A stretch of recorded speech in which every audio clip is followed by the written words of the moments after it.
It's going down. Shalom.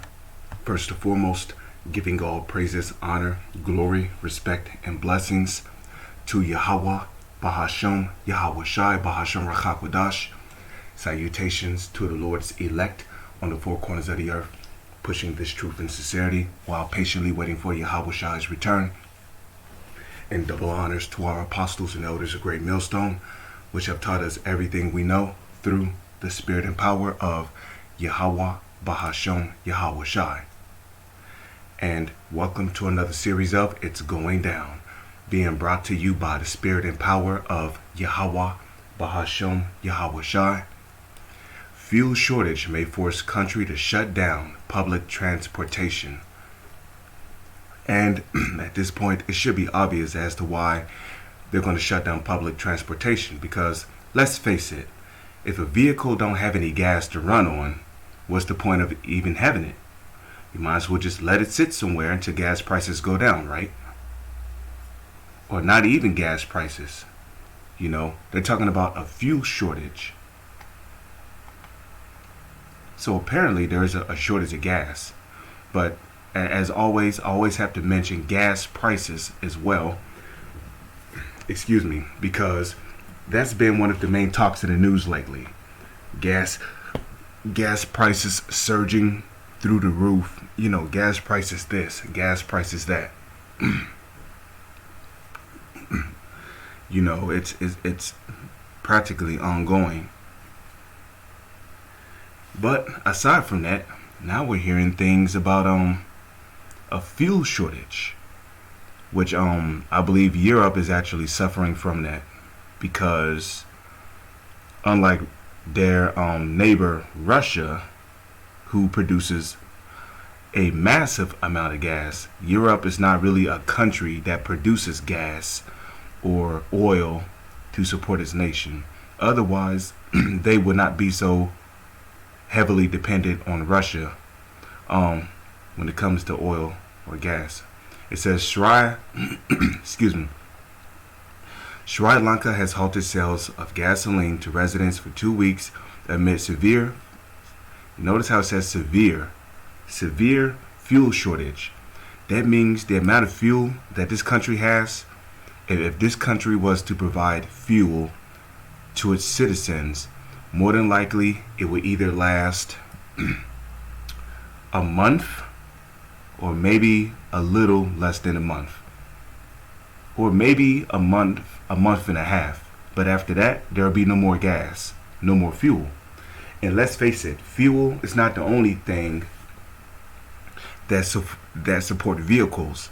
Okay, remember, fuel is also used to provide heating for people's homes during the wintertime. You know, without fuel, you will not be able to keep your homes warm.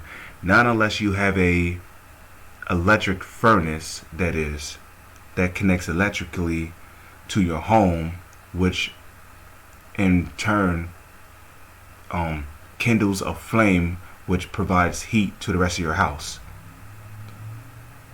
Which nowadays a lot of countries don't have homes like that.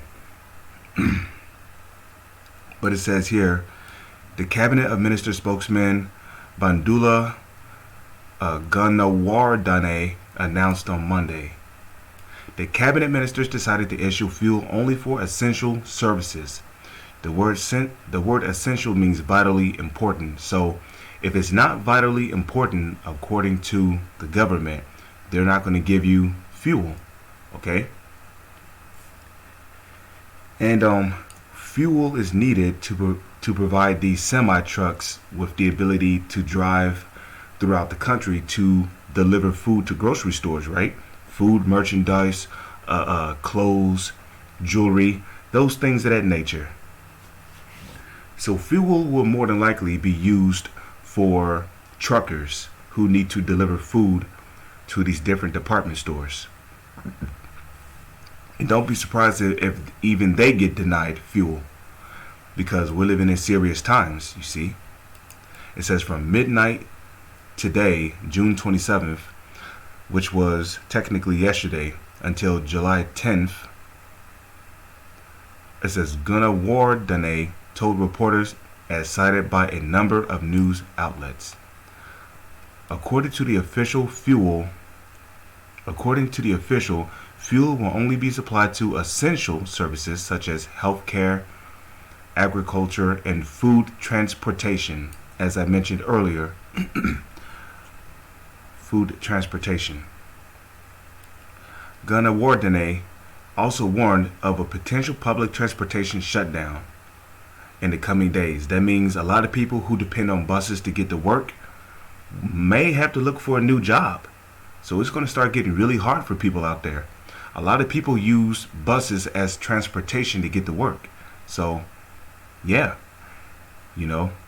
and this fuel shortage can also lead to a recession. So keep that in mind as well. Instead, the authorities have urged employers to allow people to work from home. You see that? Because a lot of people is not going to be able to physically. Now, there are a lot of jobs that require people to physically be there. So, think about that. If you can't physically get to your job, you might have to look for a new one. And a lot of these super high paying jobs require you to be able to have reliable transportation to get to work. And what good is your car going to do if you're not able to get gas at a gas station? But when you start looking at all these things, you come down to one common conclusion. This is all judgment coming from the Heavenly Father through His Son. Because, nonetheless, we're living in the time of judgment. And the Lord said that He would bring these things upon the earth because of men's wickedness and their offenses. So because the earth is wicked, well, the Lord is basically judging the planet right now. It's not just America, which is Babylon according to the Holy Scriptures, that is being judged. It's every country on the planet that is being judged. Zephaniah 3 and 5.